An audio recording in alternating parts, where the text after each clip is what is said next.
Well, hello there my dear friends, and welcome back to the Scott Ree Project. Now, a couple of videos ago, I completely deboned a chicken, leaving it whole. By that I mean we boned it out, we didn't rip the skin, so basically we've just took the carcass out and we're left with this poultry rag doll. Now, the recipe I am doing today, as you can see, what an eclectic mix here. Crazy. It is a Filipino dish called Rellenong Manok. That's Rellenong Manok. I'll put it up there. Don't keep making me say it. We're going to shorten it to Rellenong or Rellen. I don't know. Anyway, as you can see then, a hell of a lot of ingredients. Again, this is one of those dishes. This is a Filipino dish. I think it's used special occasions, festivities. Can be filled with whatever. Normally 3 kinds of pork. You could put in ham, bacon. Obviously it's all based around ground pork, what I've got here, minced pork. But what I'm going to use is the minced pork and some chorizo. It's normally got peas in it, it's normally got carrots in it, it's got celery in it, it's got onion in it, breadcrumbs, egg. People put cheese in it, raisins, hard-boiled eggs in the middle, which we are going to be doing in a bit. And then obviously some lovely coriander or cilantro. Hey, you say cilantro. Right then, first things first, before we go any further, yes, do you love me? Will you love me forever? Now, first thing we need to do then, quickly, before I jive a bit more about this dish, is just get our chicken marinating for a minimum of an hour, 3 hours if you've got more time. Even better overnight. So get our chuck in there. What we need to do then is some soy sauce. Get some of that on. Now the Filipinos, they use what they call calamansi juice. What I know about it, it's not a lot. It's basically a citrus fruit cross between, I suppose, a lemon and a lime. So I've just put some lemon juice on there. Obviously, I haven't got it over here in Worcester, in the middle of the country, so I'm going to use lemon, lime, soy sauce, and then just make sure we got it all over, and then a touch of sugar. Now we want to massage that in. I'm going to add a little bit more soy, get it nicely massaged. And then I will cover that in cling film and we will leave it, like I said, for an hour, maybe 3. But you know, the magic of filming. It's awesome, baby. Right, so I shall get that covered, get it in the fridge. Poor little chick, hey? So we'll cover that, we'll leave it 15 minutes, turn it over and keep turning it over, make sure we've got it all nicely marinated. So next then, we want to make up our stuffing. So I'm going to take 500 grams, half a kilo of ground pork, minced pork. And then, like I said, you can use whatever, so many variations. So I'm going to go with some chorizo and some peas. And then I'm going to put in some carrots, which I have grated. Just give it a preliminary mix. Then I'm going to get some celery in and some onion. Told you this was crazy. Have a look at it. Hey? And then move my eggs over here. I'm going to get a couple of those on to boil. Hard boil while the chicken is doing its biz. So some breadcrumbs in. As you can see, I haven't done any measurements because there's so many variations. Like I said, currants go in, raisins, cheese, hot dogs, wieners, German sausage, sausage meat, bacon, ham, whatever you want to put in. So that gives it a preliminary mix. Next I'm going to just finely dice some garlic and I'm going to get that in there as well. It's mad, I tells you. It's like an acid trip. Okay, I've got some garlic cloves then. I'm just going to crush them with my beautiful, I don't know if you can see that, Samora Santoku. I absolutely love this. Just crush it down. I'm going to get some of the crafty Cockney's salt. Get some of that salt on there, geezer. And that allows me to just gently chop it through. Not too fussy. I suppose you could put some paprika in this stuffing mix, some chilies, whatever. You know, I've been doing some research on this dish, and obviously as generations come and go, they all add their own little twist. And I suppose, you know, like anything, family members all have their own take. So just give it one of them real quick, and then get that into the mix, just like that, just like that, just like that. Get it on there. Then I'm going to get some coriander. It's a good job they put these all straight, isn't it? Do you know what? I'm going to put the stalks in. Life is too short, my friends, to sort out your cilantro, baby.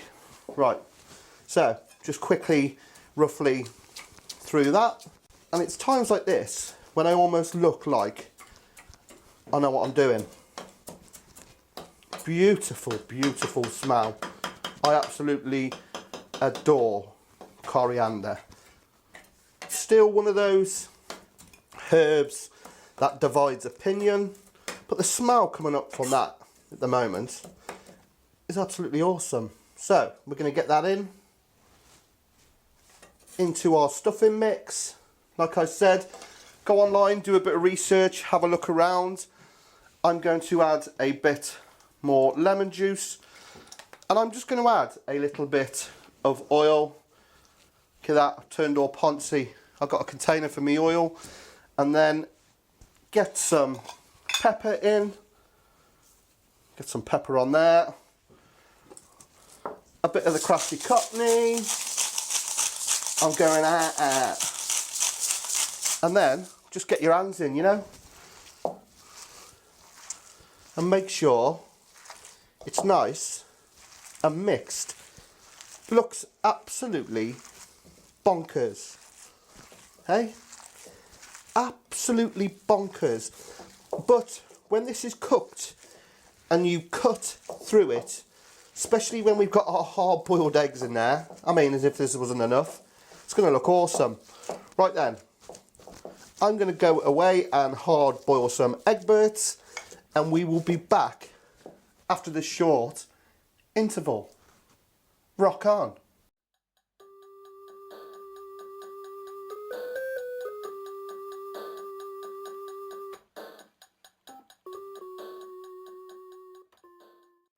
Man alive, what was that we just watched? Anyway, on to phase 2. Right, we need to stuff our chicken. There you go, it's been marinating for 3 hours. Honest governor. So, what I'm going to do then is I'm just going to add a couple of Egberts to my mix so it stays nice and firm. There it is. Just crack a couple in. 1, 2, and obviously I've just hard boiled a couple of eggs. I don't know about that one, I think my dog peeled that with its teeth. Just a quick word on hard boiled eggs, especially hard boiled egg sandwiches. No, it's just wrong. Hard boiled egg and mayonnaise sandwiches, it's the work of pure evil. Anyway, right, get your hands in and give it a mix. Nice work if you can get it. Next, we need to just gently pat the chuck dry, just like that, and then it's a case of stuffing this beauty. Now, what I'm going to do quickly is I'm just going to tie the ends of these drumsticks up.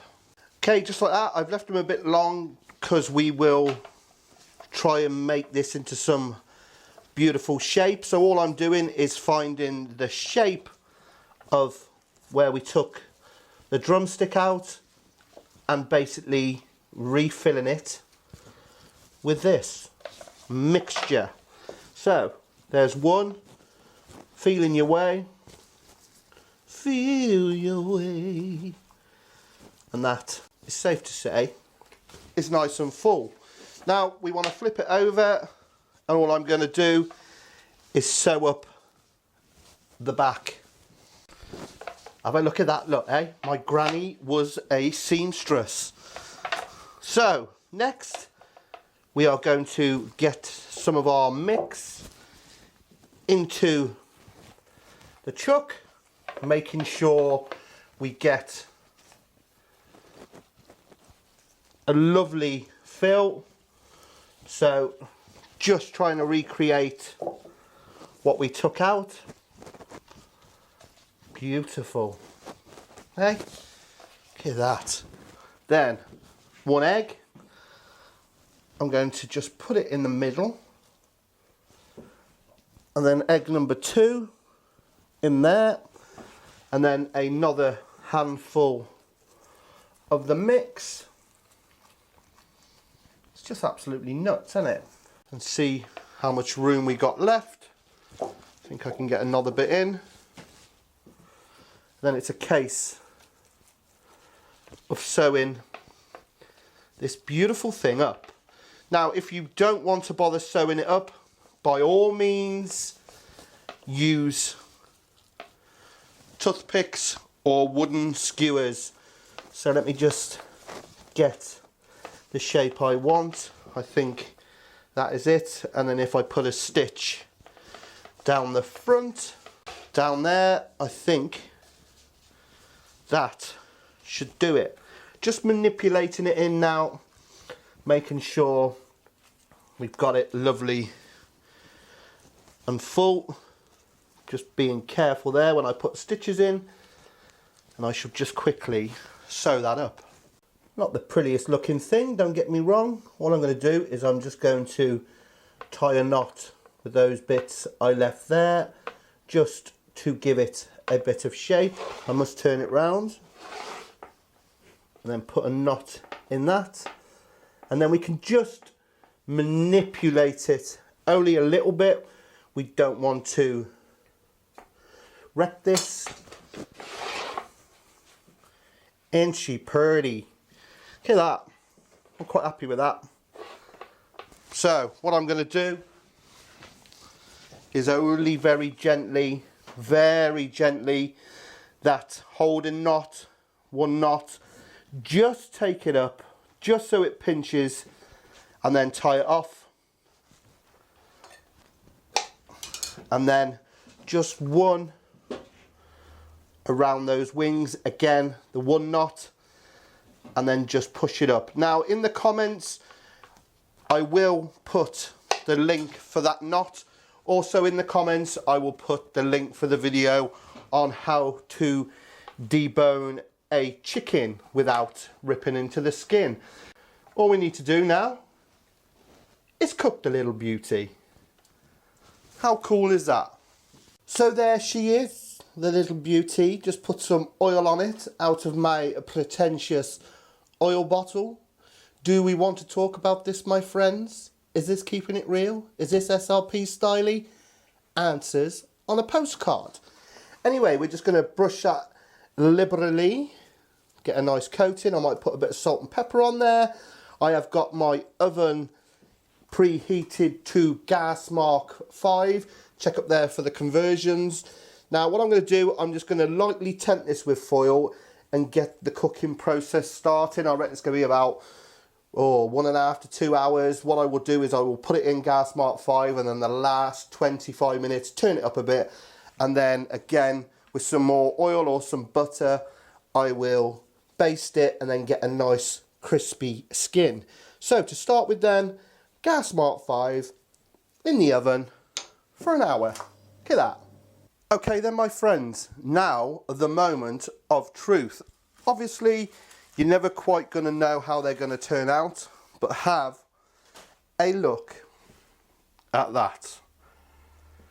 Hey, what a beautiful, beautiful thing.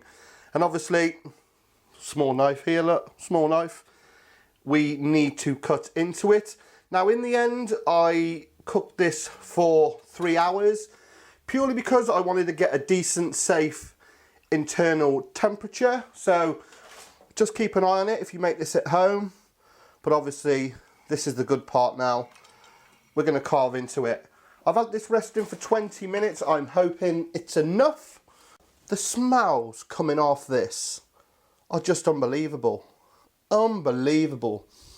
Beautiful. And to my friends on Country Wood Smoke UK Barbecue, isn't this just begging to be done on the grill or in the smoker? Imagine that. Even if you just cooked it in the oven and then finished it off on the grill. Awesome. Anyway, that's enough jiving. Let's get into it. I don't know how to tackle this. I'm thinking go in the middle, then cut some slices and see where we go from there. So, nice sharp knife. And here we go.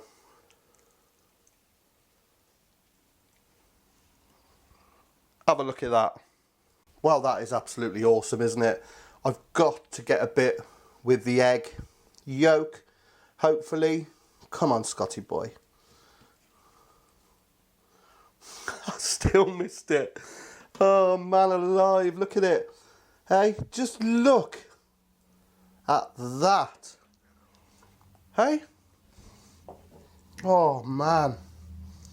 It's a bit like a French Ballantine or a Galantine, Ballantine.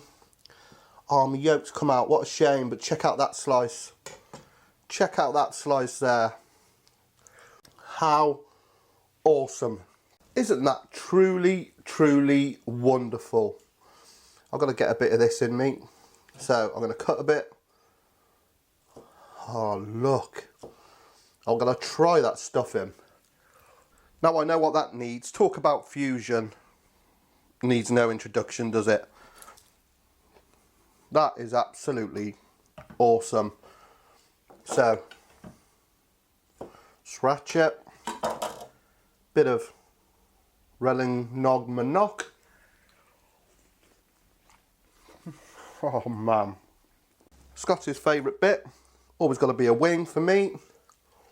Look at that. That's a skill. What an absolute beauty, hey?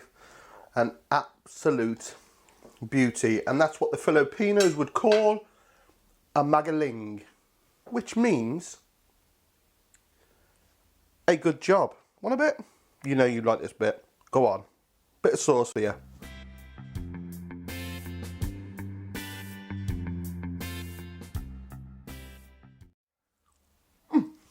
Well, another great dish brought to you by the SRP. God, I can't stop eating it. And if you've enjoyed what you've seen here today, you know the drill. Please click subscribe. Come on, join the movement. I say it every week. Just click that little button, man. Also, find me on my social media, Facebook, Scott Ree. Click follow. Also on the Scott Ree Project page. And also on my Twitter, at Scott Ree Project. So until next time, I'm going to eat this and just stand and look at that bit. I think it's awesome. As we say, magaling, my friends. Magaling. Rock on. Take care.